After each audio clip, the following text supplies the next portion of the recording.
খারাপ স্বপ্ন দেখা থেকে বাঁচার উপায় কি? অনেক ফারজানা ইসলাম আপনি লিখেছেন, দিনের পথে অটুট থাকতে কি কি করণীয় দয়া করে বলবেন। দিনের পথে অটুট থাকবার জন্য সর্বপ্রথম দরকার হলো দৃঢ় সংকল্প, যে আমি আমার দিনের ব্যাপারে যদি সিরিয়াস হই, আমি যদি সত্যিকারের দিনদার হয়ে থাকি, আমি যদি বুঝে শুনে মুমিন হয়ে থাকি, তাহলে দিন এবং ইমানের পথ থেকে বিচলিত হওয়ার বিচ্যুত হওয়ার কোনো সুযোগ আমার নেই। আল্লাহ সুবহানাহু ওয়া তাআলা কোরআনে একাধিক জায়গায় যারা ঈমান আনয়ন করার পর অটল অবিচল থেকেছে তাদের জন্য নানা সুসংবাদের কথা বলেছেন। আর ঈমান আনার পরে কেউ যদি অবিচল না থাকেন, অটল না থাকেন, তিনি যদি শিরকে পড়েন, তাহলে সেক্ষেত্রে তার সেই ঈমানের কোনো মানে আর থাকে না। এজন্য দিনের পরে অটুট থাকার জন্য তার গুরুত্বটাকে বুঝে দৃঢ় সংকল্প থাকা, যে কোনোভাবে আমি দিনের ব্যাপারে কম্প্রোমাইজে যাব না এবং আমার অবস্থানটা অটুট রাখবো, সেই চেষ্টা আমাদের করতে হবে। এক। দ্বিতীয়ত যে কাজটি করতে হবে তা হলো আল্লাহ সুবহানাহু ওয়া তাআলার কাছে বেশি বেশি দোয়া করতে হবে। একটি নির্দিষ্ট দোয়ার কথা আমরা বলতে পারি কোরআন কারীমের, সেটি আল্লাহ সুবহানাহু ওয়া তাআলা নিজে শিখিয়েছেন আমাদের, সেটা হলো রব্বানা লা তুযিগ কুলুবানা বা'দা ইয হাদাইতানা ওয়া হাব লানা মিন লাদুনকা রাহমা ইন্নাকা আনতাল ওয়াহ্হাব। হে আমাদের রব, আমাদের অন্তরকে আপনি বক্র করে দিবেন না, বিপদগামী করে দিবেন না, বিভ্রান্ত করে দিবেন না একবার হেদায়েত দেওয়ার পর। এই দোয়া আল্লাহ তাআলার কাছে আমরা করব।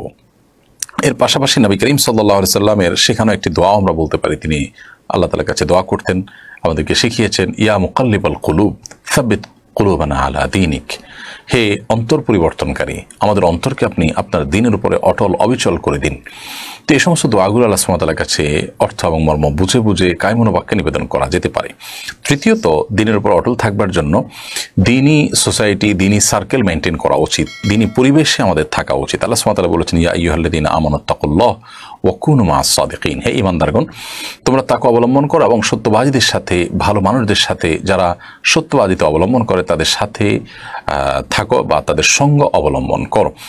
তো এই সত্যবাদিতার এই গুণ যাদের মধ্যে আছে বা ভালো মানুষ যারা আছে তাদের সাথে, যাদের ভেতর বাহির একরকম, কপটতা নেই, কোনো প্রকার প্রতারণা নেই, সরলতা আছে, নেফাক নেই, ঈমান আছে, ফিস্ক নেই, তাকওয়া আছে, সেই মানুষগুলোর সান্নিধ্যে যত বেশি আমরা থাকবো, তাদের কাছে যত বেশি থাকবো, উঠা বসা হবে, সেরকম পরিবেশে যত বেশি নিজেকে আমি আবদ্ধ রাখবো, তত বেশি ইনশাআল্লাহ বিইذনিল্লাহ আমার মধ্যে দিনের উপরে অটলতার গুরুত্ব এটি আঁচ হবে, অনুভব হবে এবং আমরা দিনের উপর অটল থাকতে পারবো। মনজুর আহমেদ চট্টগ্রাম থেকে সম্ভবত আপনি লিখেছেন, খারাপ স্বপ্ন দেখা থেকে বাঁচার উপায় কি? অনেক সময় মানুষ দুঃস্বপ্ন বা যে স্বপ্ন দেখে মানুষ ভড়কে যায়, ভয় পেয়ে যায়, এগুলো অনেক সময় শারীরিক দুর্বলতার কারণে হয়, মানসিক অবসাদগ্রস্ত থাকার কারণে হয়। অতএব সেটি যেন না হয় সেটি খেয়াল করা দরকার। অনেক সময় নির্ঘুম থাকার কারণে, অল্প ঘুমালে বা সামান্য ঘুমানোর সময় এই ধরনের পরিস্থিতি তৈরি হয়। এটারই নানা গবেষণা আছে, আপনি একটু খুঁজে দেখতে পারেন।